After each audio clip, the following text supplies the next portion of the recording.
Certainement, les présentations et le débat, ils sont très riches, ils vont dans un sens vraiment de proposer une intégration des, des possibilités de développement des différents axes qui touchent à l'habitat et au logement, qui est d'abord disponible, accessible, abordable, mais aussi adapté au contexte de chaque pays, surtout pour les pays africains.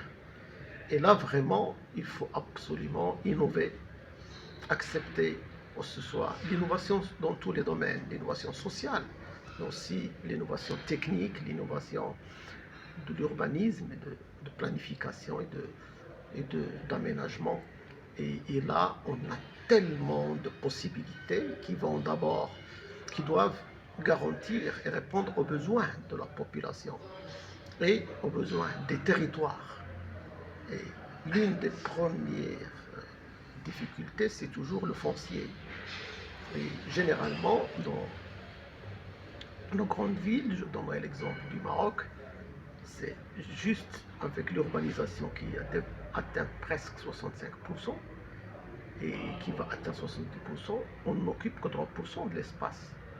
Et malgré ça, le mètre carré il est trop cher et les espaces de vie, les espaces verts, les espaces de loisirs, les espaces d'économie, ils trouvent beaucoup de difficultés à avoir ce foncier.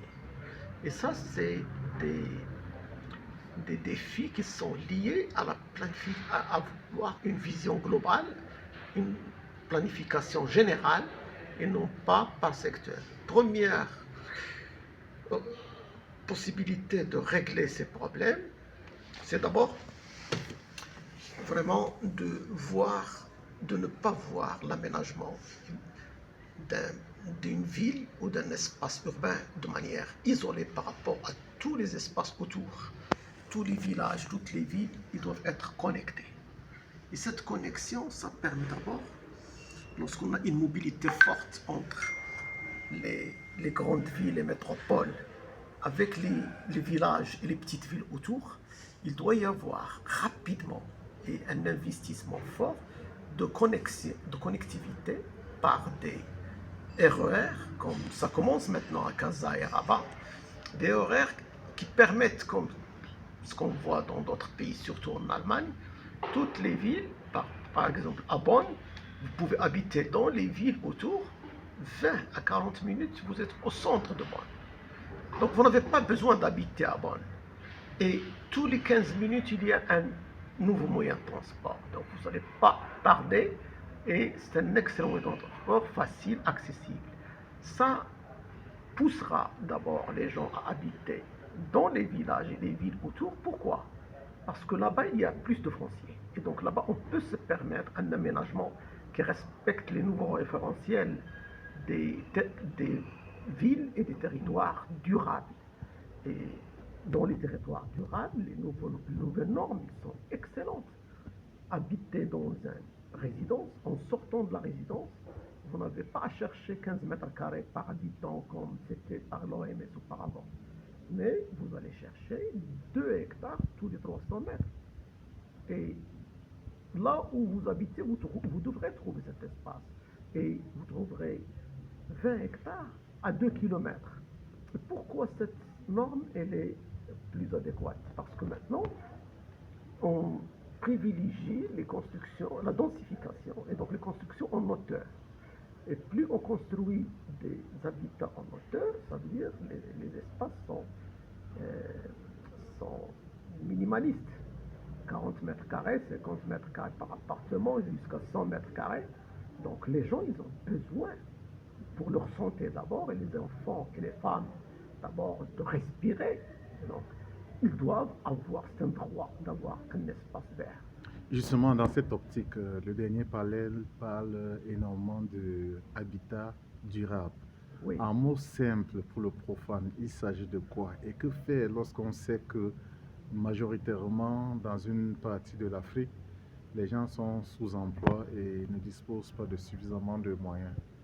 Oui, euh, l'habitat durable, c'est un habitat qui permet de répondre aux besoins de chaque type de communauté et de famille en fonction de leurs habitudes, de leur culture. Mais un habitat durable, c'est celui qui utilise d'abord les matériaux disponibles localement et qui ne sont pas trop chers. Et deuxièmement, qui renforce ces matériaux, que ce soit des matériaux locaux avec des technologies qui leur permettent de les rendre beaucoup plus résistants, beaucoup plus durables et aussi avec des caractéristiques beaucoup plus meilleures. Et ça existe avec les moyens et aussi avoir une architecture du point de vue thermique, du point de vue par rapport à la chaleur, par rapport au froid, par rapport aussi à aux besoins d'aération, il faut qu'elle soit correcte. Et là, les innovations, ils vont très loin. C'est pourquoi il n'y a pas une formule ou deux, il n'y a pas une offre ou deux, il y a plusieurs offres. Mais toutes les offres doivent être intégrées dans le paysage, ne doivent pas être des artefacts. Ils doivent être, pour être durables, doivent être pensés qu'ils vont rester durablement. Donc ils doivent être du point de vue architectural, du point de vue, en plus du point de vue sanitaire, du point de vue humain, du point de vue mixité sociale entre les différentes catégories. Il ne faut pas isoler les pauvres loin des riches. Dans nos habitudes africaines, on avait toujours des villes ancestrales, des villes anciennes où tout le monde habitait. Maintenant, il y a des séparations qui créent la tension et qui préparent des crises parfois. Il y a aussi la partie espace parce qu'on est dans les changements climatiques qui sont trop fortes, soit avec la chaleur, soit avec les inondations qui peuvent ravager tout. Donc il faut considérer cette composante comme essentielle. Et là, il faut construire. Et c'est pourquoi lorsqu'on parle d'espace vert, ce n'est pas uniquement pour la santé, pour le loisir, mais c'est aussi pour absorber s'il y a des pluies, mais aussi s'il y a des séismes, s'il y a des problèmes, il y a des espaces où les gens peuvent refuger. Mais il y a aussi l'absorption et l'infiltration de l'eau. Lorsque tout est cimenté, tout est artificiel, tout est bétonné, c'est ce qui s'est passé au Maroc. Les zones des villes ont été totalement bétonnées. Ils ont créé un ruissellement qui s'est amplifié en inondation qui a détruit et les biens économiques et les biens sociaux des populations. Parfois même des vies ont été perdues. Donc il faut absolument penser à ces crises climatiques, économiques, financières qui peuvent subvenir. Et donc, ce ne sont que des éléments, mais la règle générale, c'est qu'il y a énormément de solutions. Et l'intelligence doit utiliser les moyens humains, l'intelligence locale, en plus des matériaux locaux. Et ceci, ça doit se faire avec la population pour avoir une acceptabilité sociale. On ne va pas faire les projets pour les gens, on va faire les projets avec les citoyens, avec les communautés. Et il faut toujours, comme j'ai dit, les solutions sont extraordinaires et l'intelligence artificielle, elle aide énormément à régler tellement de problèmes de manière beaucoup plus simple. Et donc, il faut absolument intégrer les nouvelles technologies, l'intelligence artificielle, dans la compréhension, dans la planification et dans la construction de ces logements durables. Voilà. Merci. Merci.